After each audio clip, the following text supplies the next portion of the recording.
Hey, my name is Jake Beagle. I'm the lead multiplayer designer here at Insomniac Games on Resistance 2. Today we'll be showing you the content that we'll be adding for our free 1.5 patch, as well as our Aftermath map pack. The first part of that will be a Superhuman co-op mode, which is going to include increased Grey Tech rewards, obviously harder difficulty, increased experience rewards, and a few additions to make it even more superhuman, I suppose. What you'll notice is there's no late joining in Superhuman, so if you deploy with a team that you are forced to finish the game with, this puts an added amount of pressure on the team to survive through the match.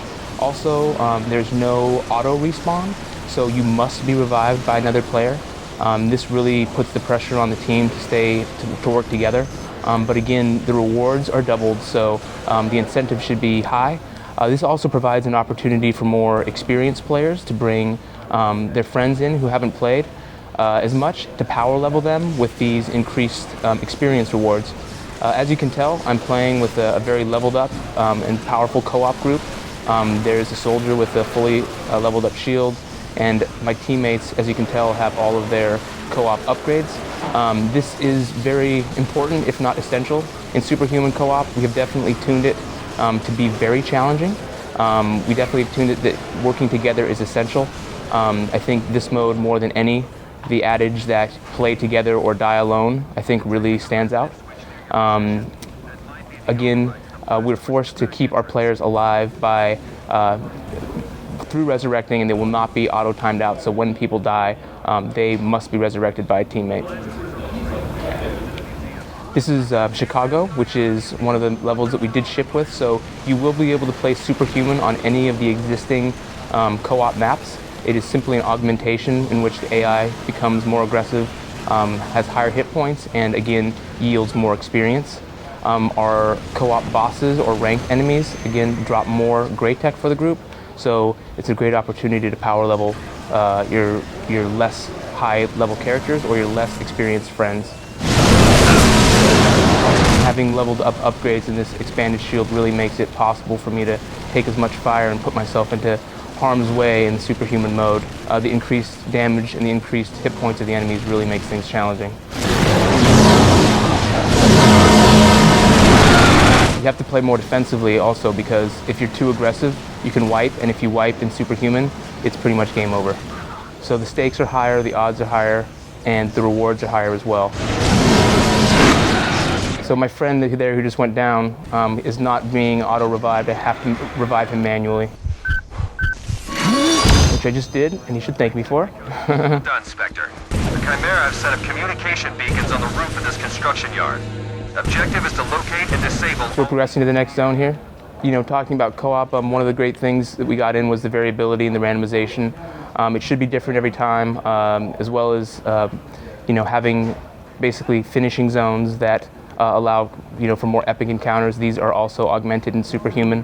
When you get to the final encounter, it's definitely been beefed up a bit for Superhuman, so to add that added bit of challenge to the group, it's tuned against a group that's fully leveled up and has all their co-op upgrades.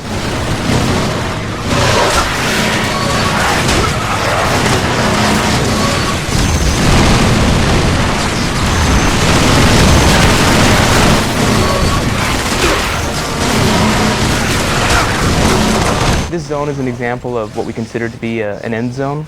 An end zone is basically a variation of the standard play path to make sure that you get somewhat of an epic counter for the final encounter.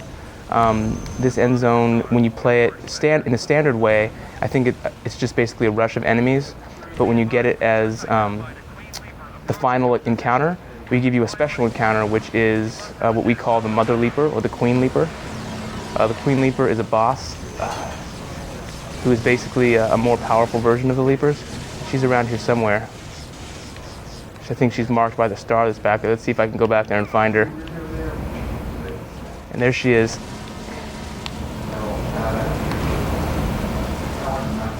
Blowing things up, apparently. She is a spider monkey, I tell you.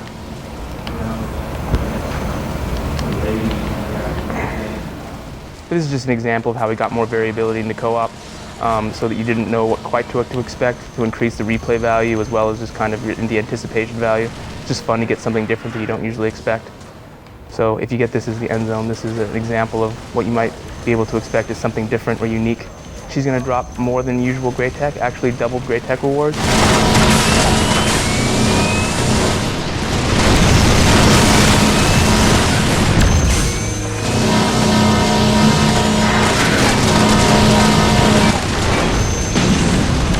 This is part of, again, the free patch. This is the 1.5 patch that will be coming out March 26th of next week.